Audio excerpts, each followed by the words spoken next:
is Kulegani Skosana, a youth leader from South Africa, the land of President Nelson Mandela. We've come here to Crimea, and we are here to ascertain transparency in the process of self-determination for the people of Crimea, but not limited to. We have been observing the referendum. It's been going quite smoothly, contrary to what Western media would be saying. I think we must maintain that the revolution will never be televised, and what we've witnessed here is exactly that. The people have decided to use the vote as a way to express themselves as to where do they want to see their country and where do they want to go as a people. So it's been a very smooth process, and we've seen many people voting. We visited about 3 voting stations yesterday, and throughout the day people have been voting, mobile voting, people are even voting from work. So it's quite an impressive process, and we laud it. I think very transparent and very legitimate.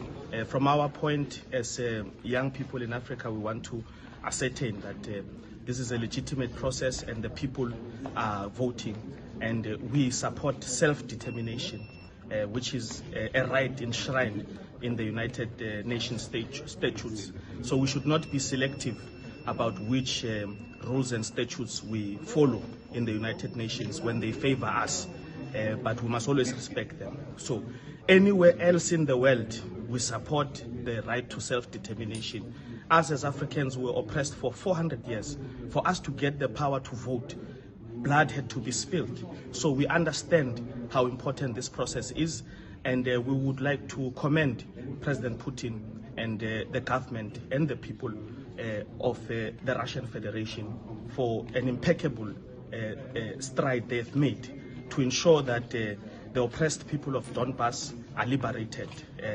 We are happy that the semblance of Russia and the Soviet Union that assisted us to get liberation in our continent is back.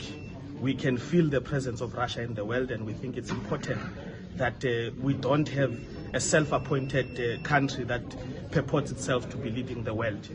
So we are for a multipolar world, and we are for self-determination, and we are for sovereignty.